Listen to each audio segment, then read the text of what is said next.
Welcome to the Real Estate Power Play Podcast, your launch pad for skyrocketing success in real estate investing. I'm your host, Gabe Rodarte, alongside Mark Monroe. We're ready to bring you transformative stories, groundbreaking strategies, and the insider secrets of real estate giants. Get ready to accelerate your investment journey and become a true power player in the world of real estate. Hello, my name is Mark Monroe. Welcome to Real Estate Power Play, another episode. And this week I'm super excited. We're going to talk short sales since the market condition has changed so much. We have a special guest, Matthew, on. And so anyways, Matthew, how you doing, man? I'm good. Thanks for having me on, Mark. I appreciate it. MM and MM. Hey, I just noticed that. We are both MMs. So How you been? I'm good. I'm good. It's been a while. Thanks for So, having me on. so why don't you introduce yourself to everybody? Tell everybody what you do. Most people that know you, we all know you as one of the short sales godfathers, if you will. But go ahead and introduce yourself. My name is Matt Merenoff. I run a loss mitigation company out of New Jersey. I've been around now for 20 years working with distressed real estate, distressed homeowners, and distressed real estate professionals, as I put it. I got my start in the industry back in 2005. I was running a for sale by owner service within a mortgage company, and I noticed that the market at that point was changing. And there was a lot of weird things going on. With the for sale by owner service, we would, reach out to people that were in trouble and see that they were selling the properties for sale by owner.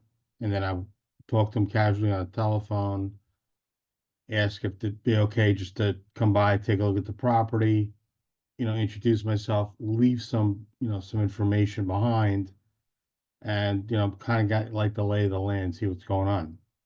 And it was weird because, at first I would talk with them over the telephone and be like, can you get here before my husband gets home? And I'm like, that's a little weird. And then it's like, can you get here before my wife gets home? I'm like, it's even weirder. But really, the conversations were my spouse, my significant other, doesn't know that we are in a mortgage that is changing. I call them the tickler loans. They were the one percenters. So people were buying properties that at that point they probably shouldn't have been purchasing in the first place. They were sold a bad bill of goods because they thought that, well, my mortgage interest rate's 1%, not realizing that it was a step rate interest rate, and that eventually the payment was going to be so, unattainable, thinking that the Was that interest rates. was that the world? Was that the World Savings or the World and then WAMU? Was that product, the Negam loans? Was that that? Yeah, the negative loans. Yeah, so So they're like a credit card teaser. Hey, get into it. But that's what really created the whole collapse in 2008. That was the beginning of that product. But scary. But yeah, I couldn't even imagine. Like I've had situations like we both come from that same background, the real estate banking world, if you will. yeah, And I couldn't tell you how many times do you have to list all this debt so my spouse doesn't see it? I'm sure you've been there. So, anyways, go ahead and keep talking. yeah, it was just How you it was a crazy period. I built myself, a little dynasty with the forced sale by owner stuff. We were in line with uh what was it? I think it was called financethishome.com back then. And we owned the rights in New Jersey to a couple different counties. We had consistently in the ground probably about 30 to 40 signs, which equate to 30, 40 houses. And we were showing people how you could purchase a property with as little as $500 out of pocket, you know, and they would call in 800 number extension. Like, I mean, it was like clockwork. We would get hundreds of calls. well, We had, what do you think? Do you see? I'm starting to see that same product come back around right now as we speak. The last 30 days, I'm starting to see these new zero down mortgages. They have to qualify a little bit versus back then they didn't even have to qualify for income, but you know. Are you starting to see that same product out there starting to be advertised a little bit?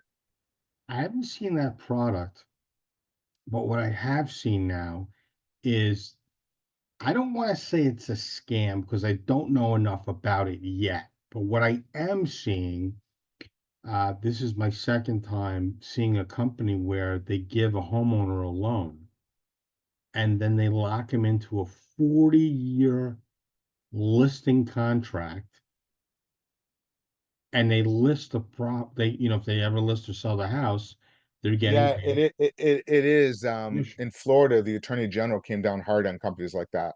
Yeah, A girl that used to be my own processor, she went and worked for this company, and yeah, after 2 months, she realized what they're doing. She just jumped ship because she was yeah, doing a title work on it, and they yeah. do. They lock into it, and then they have to sell the property to them. It is kind of a scam. Like there's some type of there was our Florida attorney general went after one of those companies, but yeah, that's been popping around. So. But I just saw the recent one. I started seeing it advertised. Like if you go to CNN or one of those guys, just Google zero down mortgages. There's a product out there that's starting to come back around like that. It's crazy. But yeah, that one's a pretty scary one, the one that you're talking about. Yeah, I just reviewed the contract. I couldn't even believe it. There's no rhyme or reason. It's almost like it's almost predatory what they're doing. Well, they're There's no, giving them supposedly they're giving them some money now, but it's they not a are, lot of money. It's very but little just to be able to lock up the contract. the contract I saw, I had nothing in it. There's no money. There's no monetary dollar amount in it. But whatever. I mean, regardless. So, doing the for sale by owner stuff, seeing what was going on with the market.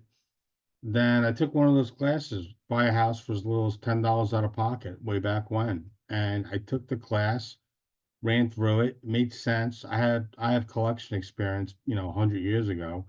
And the guy who ran the class said, "Look, I want you to come work with me, not for me. I want you to help me build, something." I did. And 2007, 2008, I was teaching classes on short sales. So there was a lot of people that took the class back then. And then after all that stuff went on, I ended up going dark for many years. And I wanted to really hone on my craft and understand, how the distressed world really worked. And I've built, massive relationships with people, over the last 20 years, jumping around from bank to bank, asset managers, whatever it was. So, I have a saying where I joke around. I say it's not a known until you get a restraining order, and that's how my philosophy is working against these banks, because a lot of these lenders, they have mortgage insurance policies in place, and the homeowners don't even know it. So they actually have the right, once you go late, go into foreclosure, they can collect an insurance check or insurance policy, and then they have the right to foreclose, or they can even sell your loan off, even though they've already made money, and then somebody else could take it over. I've seen some wild stuff over the last 20 years, and I'm seeing stuff come around now where it's a new generation, is a new era of people, It's a circle. It's a circle, and a it's vicious amazing. The circle. new generation is like they're naive. Like, hey, we've seen this before. But they don't want to listen sometimes. You know what I mean? They're a little like, oh, I know what I'm doing, but it's just one big circle. But what was funny is I actually was in Nashville this past weekend at a seller financing note conference. It wasn't even just seller finance, it was just a note conference. And a lot of the big players and hedge funds there speaking, a lot of high-end caliber people there, but they're out there buying these distressed notes now. They Yeah, want them.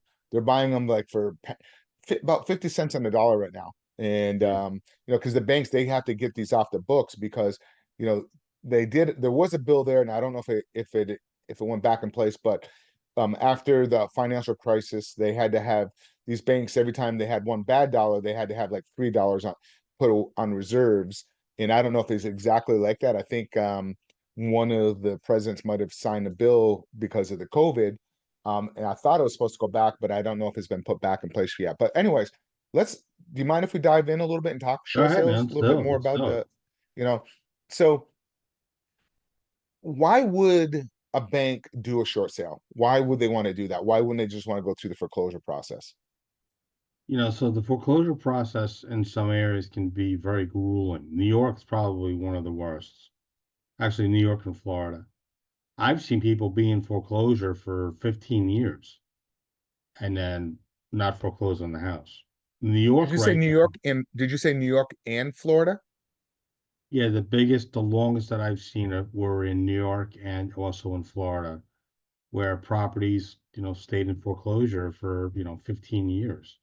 I've one of them, I believe, was almost 17 or 18 years. I mean, Christ, it's like raising a child in a house, not paying a mortgage, not paying rent. At the end of all that, you think that the people being, millionaires by putting money away and socking it away in, different investments. But, you know, people use or they're using their properties, or I'm seeing now, uh, wrong. They're not using it, you know, y- you know, when our parents own houses, you bought a house, you paid it off. You sold your house, you moved to a different area, low taxes, whatever it was. They had no mortgage on it. I'm seeing people now, they are ATMing the shit out of their houses and they have no equity in their house. Even now, they have no equity. The one of the biggest culprits that we're going to see, and I'm seeing it now, is the moratorium, the foreclosure moratorium is literally driving people into foreclosure. Not saying they don't have equity in it. I think we're on our fifth deal already this year. There's equity in it, but there's sell dates on the properties. The people waited too long. The agents are inexperienced, which is totally okay. We're helping real estate agents navigate through these, distress sales. Even attorneys are like referring, transactions to us because they don't want to get in the middle of it. But think about it. The moratorium, and a lot of people using it, they were really, I don't want to say they were defrauding the bank, but what happens is that, the national news was telling people, don't, if you can't pay your mortgage, don't pay it, but you got to contact your lender. And you call your lender, and it's like, oh, I can't pay my mortgage. Okay, well, then 2 years later, or whatever it was, you did all these forbearances, and if you did a deferment, and I'll tell I'll tell the viewers the difference between the two. Now what happens? So now people try to get a modification. Now they ask for tax returns. They say, well, you've seen your tax returns last 2 years. There was no hardship. You just didn't want to pay your mortgage. So the people that have low interest rates are losing those interest rates, and those interest rates are going probably double, if not more now, because of the way the interest rates are. But the difference between the forbearance and the deferment, forbearance is it's set where it's supposed to be a couple of months, a year, or whatever it is, and then they take that money and they spread it out over a course of a year. Well, people can't pay their regular mortgage payments. How are they going to pay those payments, right? And then they go into modifications, and what if they don't qualify for a modification? Now what? So those people are getting forced into selling properties. The deferment is they take the difference of it and they put it on the back of the loan. But here's a caveat. This is some wild that I'm seeing now. Florida and North Carolina, because of all the storms that have happened and everything that's gone on, even Florida, even New Jersey now, I'm seeing people are losing their insurance, or their insurance that used to be $2,000 a year is now $7,000 a year.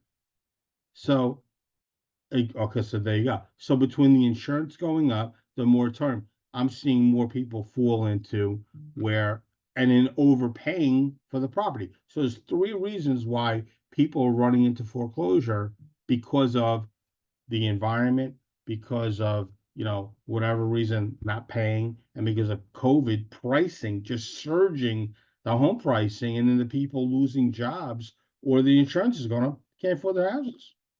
Yeah. Um, what I see, and you hit the nail on the head, these people went 2 or 3 years without having to make any payments. Think about that. If you're used to that extra $2,500 a month coming in and you don't have to pay mortgage, and then all of a sudden you got that payment shocker sent back to you, you're going to have some issues. Think about that. Anybody listening, or anybody, think about if you have to turn around, you've been living for 2 years, and then oh, by the way, you have to pay an extra $2,500 a month or whatever your mortgage payment is. The same thing happened on my rental properties. I have some multifamily, right? I remember this one property, it was 6 units, and every single tenant on there was getting a government program through COVID. I go to my property manager. These people are not, they're used to not making any, rents were roughly anywhere between like 1,100 to like $1,400 for this area. And I said, we're going to have a problem because these people are used to not paying that. And now they're going to have to start paying. Sure enough, half of them couldn't afford it because they've already adjusted their lifestyle. Because these Mm-hmm. people, they live paycheck to paycheck, if you will. Most Americans live paycheck to paycheck. And it's sad, they just kind of kept, like you said, the media, the government kind of pushed Mm-hmm. um, this whole thing out there where they didn't have to make payments for a while. And and then what happened also is I felt really bad. I remember in New Jersey, this I get calls all the time with people like, hey, and I'm sure you do too. Hey, I'm in a situation. What do I do? Blah, blah, blah. This family, this couple, they bought a townhome in New Jersey, someplace in their 20s, but it was a good starter home for them. They end up getting married and they want to have a family. So they end up, hey, you know what? We're going to rent this out so we can have it for our retirement, if you will. So they went purchased a bigger home. And what happened was they rented out, and then the government and the media says, "Oh, don't pay your mortgage." These people, they got a little forbearance for a little while, and then it stopped. But they actually had to dip into the 401k to be able to cover the mortgage payments. Well, the tenant wasn't even paying. And meanwhile, there's pictures of them on Disney with their kids down in Florida, brand new yellow Mustang, because the government, how they set up the system, were taking advantage of people, these hardworking people, and they had to dip into the 401k to be able to cover the mortgage payment. I felt Mm-hmm. so bad for them. And it was gone over for 2 years. I was just like, but so let's get back to short sales. So let's talk a little bit about short sales and, you know, who's a good candidate? How can we tell who's a good candidate and who's not a good candidate? Um, as like if I want to buy a property from somebody that is in default and the numbers don't work and the only way it works is through a short sale. Let's talk about that. So from an investor's point of view, um, can we break down an example of something like maybe let's say a deal is like 300,000 and you want to kind of walk through numbers and kind of go through why, where it was, what they owe now because the market pullback and how as an investor, where we would use you to help us to be able to buy that property through a short sale process. So, I am seeing people that are obviously overpaying for properties. Even some of the properties that are $200,000, 300,000 because of the hike in the in the pricing. But even if the property is not even renovated, so let's just say somebody buys a house and it's $300,000. 2 years later, they're not paying their mortgage. They might have put maybe 5-10% down on it. They've already eaten through what was already, put down as a down payment on that property. In most cases, they've already blown through the escrow. And if the insurance is higher, sadly, some people they can't even afford the insurance. The bank has no choice. They have to put forced place insurance on the property. So now you're dealing with all these different variables are in place. Maybe they've started the process for the foreclosure. So there's a lot of different things that where you think that there's meat on the bone because well it's 2024, everybody's overpaying for properties, but that's not in all cases for all properties in all states. So as an example, New Jersey, somebody bought the house, they saw what they thought was going to happen with the property and they could renovate it, and that they would have equity in it. They didn't, the husband lost his job. Uh, I think she lost her job all in a matter of 3 years. So they built the house, I think, in 2021. They were, I believe, $30,000 behind in their payment. But in today's standard, that property was worth, I think, $50,000 less. So not only are they behind in the 30 payments, plus they've got all the foreclosure costs and everything else. You know, they were actually going to sell the property. They were going to sell the property for sale by owner. They reached out to the listing agent and they asked the listing agent for help. Listing agent called me, we talked, and I said, "Well, where are you going? You know, where is it that you're going?" They were in a wild situation. I spoke with the father, the girl's father, and I said, "Look, if you have the money to help them and they can stay in the property, and they were trying to apply for one of those, $75,000 grants. So, could that have been a scenario where an investor could have purchased that property? 100%, because the house was not in good condition. So even though back then in 2005, 2008, all that nonsense was going on, it's still kind of going on right now because of the pricing going up. Now, there's also property out there. Let's say somebody owes $800,000 on a property. Where I think we just did a deal was 800. I think they owed about $800,000. I believe the person ended up getting the property for like 630,000 or whatever it was. So Wow. yeah. So I mean, like, Let's talk about that. Do you mind? Because from an yeah, go investor's ahead. point of view, this is what where we want. This is what we're excited about. All the listeners Yeah. are like investors. So what was that? Like, let's talk about that. What was the real value of that property? Was it like, they owed 800, and I'm assuming those were for those were back payments and everything and all the interest added to it. So the payoff was roughly, you said 800, but what was the property really worth? So I think the property in as is condition was, let's say, mid six Okay. So in about a as five is. hundred, about a $50,000 swing probably. But the problem was is that the septic system was shot. They had a well.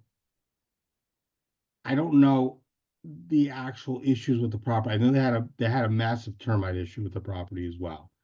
So I mean, like, it was on. I think the property was in Princeton, New Jersey. So it was in an area where somebody came in there and put 150,000 into the house. They were going to be able to make a profit minimum of at least $100,000 on that particular property. But, the well needed to be fixed. It wasn't a total loss. The septic system wasn't 100% shot, but it needed, still needed like $4,000 or $5,000 worth of work. But if you ripped out the whole septic system, would have been, I think $35,000, $40,000. I think that particular system needed to be elevated. So there was a lot of stuff that we had sent into the bank. The bank really wasn't budging too much, but the person that was buying it, he was the perfect investor. He knew what he was getting into. He had his own construction company, so he didn't really Yeah. care. You know, And what uh, was the ARV, do you think? if he did what he was saying he was going to do on that particular property, I think he got it for. I think they got it for like 625, 630. I think the bank valued it at like 660. We got him credit. He was thrilled. So let's say he put 150 into it, six, seven, eight, probably would have been like 950. So he did it right. He did good with it. Yeah, I mean, look, at the end of the day, everybody's like, oh my God, there's no deals out there. Or the market is so like inflated that, we can't get a good price. That's not true. There's a way to like navigate through these transactions and understand the guidelines. Like my company name is Real Estate Recovery Group, and I spell it real estate, one word, not two. So it's Real Estate Recovery Group. Real Estate Recovery Group stands for RRG. RRG stands for Rules, Regulations, and Guidelines. That's why I named my company. How many people here understand the rules and regulations of the real estate Zero, game? zero. And the thing is I that can't they tell you how many say, times. yeah, they say they do, but they don't. Well, the weird thing about it is, you and I have been in this game for a long time. I have not seen the regulators in several years. Where are they? Yeah, normally, you would always hear the regulars floating around, You know, when we started in the game, like they would pop in as an investor, lender, whatever, at least once or every 2 years, you'd be getting some type of. But God, I haven't seen them in years. It's crazy, but it's going to happen. It's going to come back around. But anyways, that's why you guys need to inform yourself, educate yourself. There's a lot of rules and regulations that you guys not even aware of. You guys are just out there going and seeing the dollar signs, but it is what it is. If you have any questions like short sale regulations, definitely reach out to Matt and myself in the seller financing world. But anyways, what do you think? So if we see a property, I'm looking on one and I see that the numbers aren't working. They're going to be upside down. The seller wants to get out of it because of like the situation that you just mentioned, that they haven't made a payment, and we can't even buy it like creatively because it's going to be too much cash that we have to bring to the table. And they've Right. already done the forbearance, they've already done the loan mods, and they've already, now the banks are saying we're done. We're done working with you, Mr. Homeowner. That you owe us money. Um, what's the process like? How do I make an offer? Like, how do I even know what to do to even if it's a candidate for a short sale deal? So the thing is, I tell people all the time, put me in the hot seat. It's not, it's the scenarios don't have to 100% match up. But instead of like, I'm not sure, it might be a deal, it might not be a deal, I tell people all the time, contact me. Because if you're doing like subject to, or if you're like, oh, I buy properties at 50 cents on the dollar. Well, I mean, great, that's great. But the reality is, if you can't make a transaction work because you don't understand how to navigate through a short sale process, it's really a lost art, which is totally fine. So I make it easy for the people that need to sell it. I make it easy for the people that want to buy it. I make it easy for the real estate agents that are involved, because if it is a short sale, the property has to be listed. There's no way around it. The property has to be listed. One of the biggest things that I see that people are like, oh, there's equity in it. Well, how do you know there's equity in it? Oh, it's 2024. What does that mean? It's 2024. That means nothing to me. They could have had two partial claims against the property, which if you don't know what to look for on that, you got to pull title. And most people don't want to pull title. They want to see if they can put a deal together and then they pull title. Do you know how many transactions I get involved in? I'm working on a deal right now. There was an evaluation done on this property. What was it? I'm actually looking at it right now. It was 13 months ago. This is a short sale 13 months ago. And I asked very simple questions. What did the value come back at that time? Okay. What was the net dollar amount that you needed to make off that property? The guy's laughing at me because nobody knows to ask these questions. That deal could have been closed out 13 months ago, but because that particular person thought they knew better, which is totally fine, everybody has an ego. You can't have an ego in these types of scenarios. If you have an ego and you want to try to do business with me, you got to check the ego at the door, because it's not going to work. I'll be able to figure out if a transaction, if I have the right information within, 3, 4 days, worst case scenario, if something is going to be, one of those situations where I'm going to throw it in the garbage. I have plenty of people that are they're going back now, Mark, and they're calling old leads because like, oh my God, I didn't know you. How do I mean, I put a film up on social media. People saying, oh my God, I didn't know you were out there. I didn't know who you were. How come, I don't know you. I don't know. But and then, social media is weird. Like they have these spiders and they pull people in from all over the place. Some lady from Europe was on vacation. It was the first time she ever saw me. She's from New Jersey. I don't know how it popped up somewhere in Europe on Facebook or whatever. But the reality is, I get paid by the buyer. I don't get paid by the bank. I get paid to perform. If I don't perform and the buyer doesn't buy the property, you don't pay me. If the buyer doesn't buy the property, someone has to buy that property, because I'm not going to drive people into foreclosure. But if there's a scenario out there, there is not a scenario out there that I have not run into. I've pretty much run into all scenarios that are out there. File probate, no probate. Do I have to spend $10,000 to go through, an elaborate probate? I had a title company said we got to spend $10,000 to do this thing right. I went to a different title company like, nah, it's $1,500. So you got to know where to go, who to go to, pull them into your sphere, and be able to work. So I'm just another tool in the tool belt. That's who I am. So again, recap what you just said a second ago. So they were trying to do a short sale 15 months ago, and because they didn't know certain question, like, and how did you go through that one more time so the listeners can hear that one more time? So it was 13 months ago, and they didn't know specific questions to ask. Meaning, like, one, could you dispute the value of the property? No, that particular investor would not allow it. They didn't even follow the bank wanted. I'm using round numbers. $120,000. Their offer was 90. But I looked in the notes because I got all the information from the old agent. That buyer would have gone up to, like, I think 140, but they started at 90. The value, I think, came in at 130. There was a deal there, but they took their foot off the gas because they were impatient and because they were told them they can't dispute the value of the appraisal. But there was a certain dollar amount that the bank needed to net. They didn't even ask those questions. And all that is lack of training, which is totally fine. But now the homeowner is like, we reported back to this homeowner in under a week and we gave him all this information.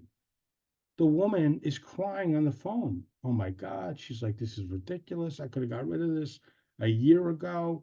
Well, how come they didn't know you? It's like, I tell people all the time, if you like what I say and you think I add value, please provide a post.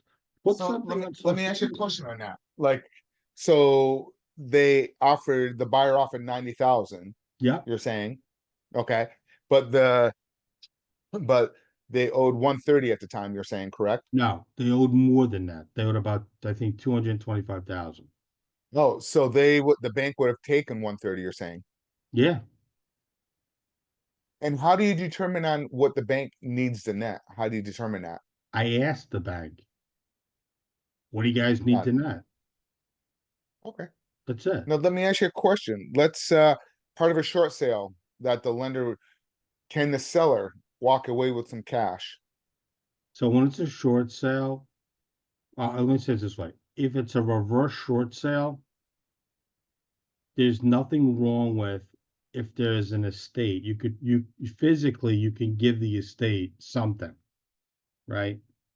Um, and it's not going to be frowned upon. If it's not a reverse mortgage and it's a regular mortgage, you can't offer them any money. If it's Got it. a reverse mortgage, the bank's not going to give them any money. If it's, a regular short sale, the bank will give anywhere between $0 to $10,000, depending on who the investor is of the loan. But you got to ask these fucking questions. Nobody asks these questions. Matter of fact, I think two of the reverse mortgages that we had, we actually got the person that was in the property, I think $3,000, which is unheard of. But they were still alive. They didn't pass on. So it was a very unique situation. But if you don't ask, you don't know. It's like that tree in the forest. If it falls, did you hear it fall? Of course it fell, but you weren't around to hear it. Got it. Okay. So that's good information. So they will allow some depending on the deal, and you have to ask the questions. That's great.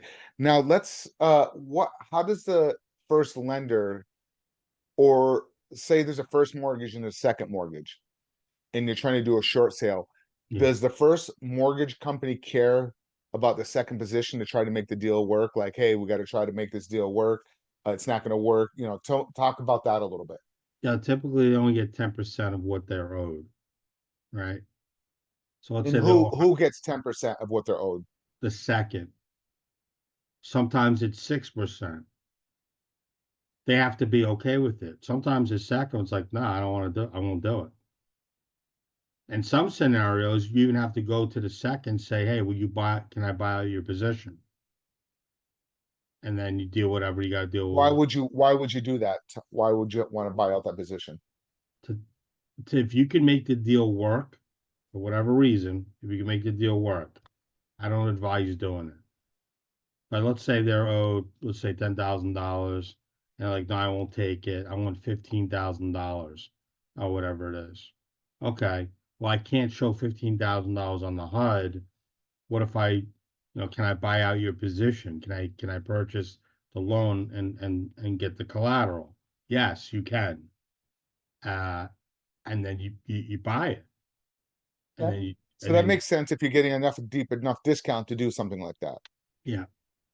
Okay. So, but they're not always like that. Second could just flat out deny and say, no, I'm not doing it. I'm going to take the house to foreclosure, and that's going to be the end of it. It kind of reminds me of the good old days of the old mortgage underwriting where it was case by case and it was human versus computers.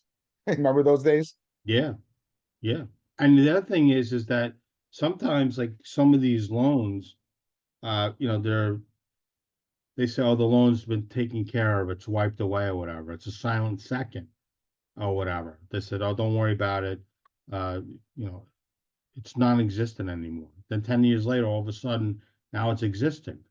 One of the biggest criminals that are out there, in my opinion, when it comes to people that say I don't own my second mortgage anymore. I file bankruptcy.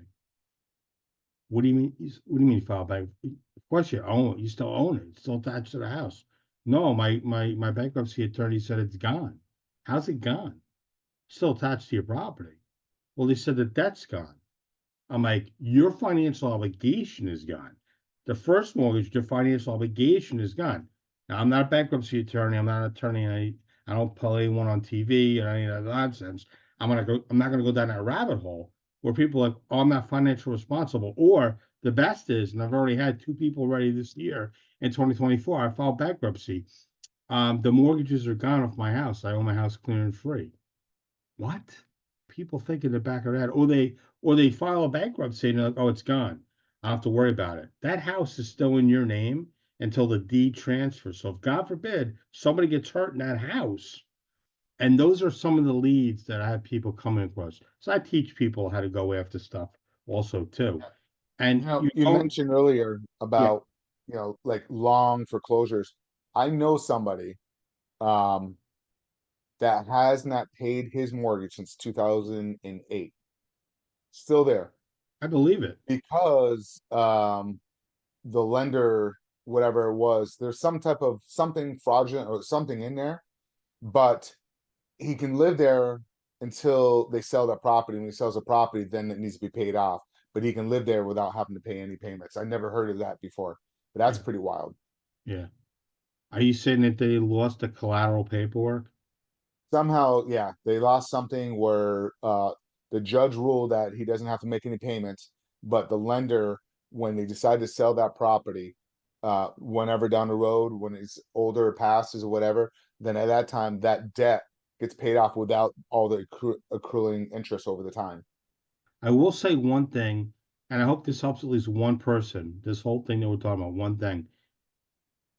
If somebody has an FHA loan and you go over 60 months, 5 years, you ain't got a shot in hell doing a short sale. So, one thing you should be asking people is what type of loan it is and how many months they are down on it. Because once you hit 60 months, it's gonzo. If they're at 48, it's okay. Once you start creeping up to 55 months and you know you're coming towards that period of time, oh, I need another 3 months before you start the short sale. Don't even waste your time. It's never going to close. You just brought up a good question. If somebody is facing foreclosure in an auction like within like a week, how can they stop that with a short sale? So typically when you do a short sale, the bank wants 37 days prior to an actual sheriff sale date, meaning list it. There's a marketing period. The property has to be marketed. It could be, 1 to 15 days on the market, depending on who the investor is. And then they don't have 37 days. before that sale date to review the full packet, they don't have to do a short sale. So you're talking 1 week before a short sale, chances are they might have to file an urgent motion, go in front of a judge, or unfortunately, they might have to look into filing bankruptcy. There's again, we're both not attorneys, but I've heard there's a girl going around out there promoting this, and I don't know if this is true, but she'll go ahead and file she'll go ahead and fill out the bankruptcy paperwork, send it to the lender, but doesn't file it, and they still postpone it. I don't know. I've heard that, and I don't know. Again, I'm not an attorney, but it's some of the stuff that you hear floating around on social media. You never know what people do, you know. So, Yeah, no, um, 100%. so Matt, is there a question that I did not ask that I should have asked that the listeners something that would be really informative or really powerful that they should know when they're looking at short sales, and then we'll get to how they can reach out to you afterwards. Well, it all comes down to this. If you're going to try to do something and work with somebody who's in distress, they've got to be 100% dedicated to wanting to help themselves. So if you come across somebody who's in trouble with their property and they're not willing to help themselves, or if they're skittish with helping themselves, then chances are you're going to waste your time. So always validate your time when you talk to these people and let them know, look, I'm going to run a title search. Like one of the biggest thing is people don't do, they don't run title searches, and they should run a title search. That's the people that don't understand my world, our world. If you don't run a title search and you work on a transaction, you could work on a transaction 4 or 5 months, get an approval letter and go, let me go back and try to negotiate. You should have known better. You should have pulled title. We have title. Bank pulls title 30 days after you go late on the mortgage. They want to know what they're dealing with. So keep that in the back of your head. The bank is pulling title. They don't have to give you title. Do your own due diligence. Now, so definitely pull title on it. Definitely validate your time with whoever it is that you're trying to work with. You're going to have wholesalers that are going to reach out to you. Uh, yeah, I got a lead property, whatever it is. Give me 25,000. You could take over the transaction. Why? You didn't do anything. Stay away from wholesalers. I get wholesalers all the time. I got a transaction. Can you help me structure it? And after you structure it for me, can I make 20,000? I don't need you. And you're putting homeowners in a very bad situation. So find out, clarify and verify. Clarify and verify who you're doing business with. Search them on social media. See if there's any, lawsuits against them. See if 3 months ago they and sneakers out of the back of their trunk, and now all of a sudden they're a wholesaler or these short sales. So what I would say is Google the person you want to work with. I tell homeowners all the time, feel comfortable? Cool.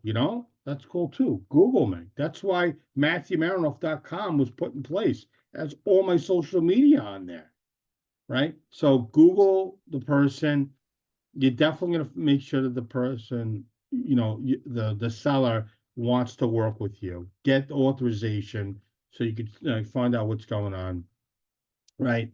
And and make sure that everybody's on the same page. Stay away from the people of the pie in the sky. It's too good to be true nonsense. That's what I would do. Absolutely.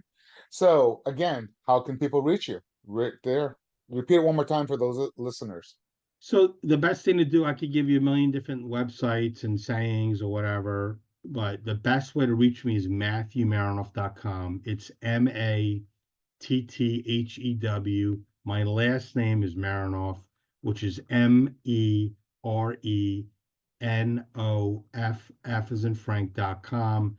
Or if you're really social media savvy, which I joke around with, Short Sale Savage. You literally put into the search bar hashtag Short Sale Savage, and a ton of stuff comes up with me. And which social media platform is that on?